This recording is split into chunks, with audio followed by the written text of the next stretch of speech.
पाहताय JB TV news. बातमीत सत्यता हीच आमची ओळख। नागरिक आक्रमक रस्त्याच्या दुरावस्थेच्या निषेधार्थ काढली अंत्ययात्रा। महानगरपालिका आणि महाराष्ट्र जीवन प्राधिकरणाच्या विरोधात नागरिक आक्रमक रस्त्याच्या दुरावस्थेच्या निषेधार्थ काढली अंत्ययात्रा। धुळे शहरातील नेहरू नगर परिसरात असलेल्या रस्त्याचं काम गेल्या अनेक वर्षापासून सुरू असून हे काम अद्यापही पूर्ण करण्यात आलेलं नाही। रस्त्याची मोठ्या प्रमाणात दुरावस्था झाल्यानं नागरिकांसह व्यावसायिकांना प्रचंड त्रास सहन करावा लागतो। याबाबत नागरिकांनी वारंवार तक्रारी करून देखील अद्यापही रस्त्याची सुधारणा करण्यात आलेली नाही।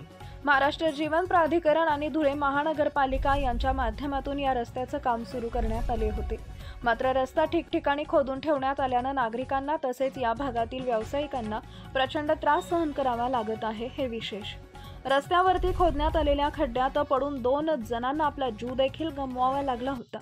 या रस्त्याच्या दुरावस्थेच्या निषेधार्थ या भागातील नागरिकांनी आक्रमक होत आज थेट महानगरपालिका आणि महाराष्ट्र जीवन प्राधिकरणाची प्रतिकात्मक अंत्ययात्रा काढत निषेध व्यक्त केला। यावेळी महानगरपालिका आणि महाराष्ट्र जीवन प्राधिकरणच्या निषेधार्थ घोषणा देण्यात आल्या। मुख्य संपादक जतीन बोरसे।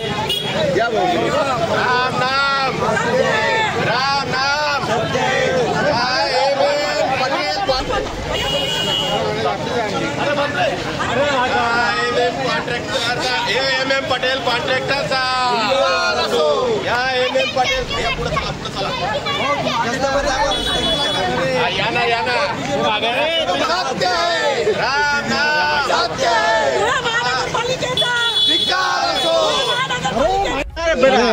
काय मागणी होती, काय आंदोलन केलेलं आहे? नमस्कार, मी प्रभाजी रामदास परदेशी।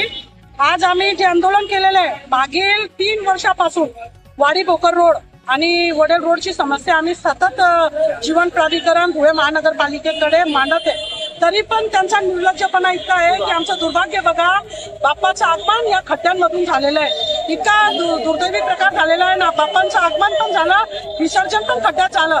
आणि या रोडातून सर्वात जास्त कॉलेजेस आणि हॉस्पिटल आहे। दिवस रात्र इथे कमीत कमी दिवसातून 25 ते 50 अँब्युलन्स जातात आणि अनेक लोकांचे जीव या रस्त्यावर गेलेले। 2 MM पटेलने जो टेंडर घेतलेला आहे मल निस्तारांचा, त्याच्यात 2 लोक गोरगरीब मजुरांचा मृत्यू झालेला आहे, तरी यांना लाजा वाटला नाही। आणि आम्हाला मागे 28/5/2025 रोजी जीवन प्राधिकरणने 27/5 आम्ही पोकलँडवर चढून आंदोलन केलं होतं, त्याच्यामुळे त्यांनी तेवढा उत्तरमुखीचा भाग बांधला। वास्तविक त्यांनी आम्हाला लिखित मध्ये सांगितलं होतं की हा रोड आम्ही करून देऊ।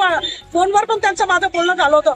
वारंवार आंदोलन करून आम्हाला नाईलाजास्तव आज त्यांची TD काढावी लागली। पैशाअभावी एकाच TD मध्ये 3 लोकांना आम्हाला दफन करावं लागलं, अग्निडाग द्यावा लागला त्यांना रॉकेट टाकून, की कमीत कमी जनाची मनाची त्यांना काहीतरी वाटेल। आणि आमच्या या रोडाचा 8 दिवसात त्यांनी व्यवस्थित आम्हाला कॉन्क्रीट रोड करून नाही दिला संबंधित अधिकारी कर्मचाऱ्यांनी।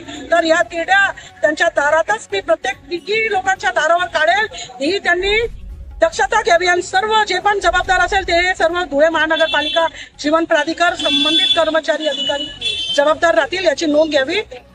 आपल्या परिसरातील महत्त्वाच्या बातम्या पाहण्यासाठी आजच आमच्या जेबी टीव्ही न्यूज चॅनलला YouTube वर सबस्क्राइब करा आणि बेल आयकॉन प्रेस करा।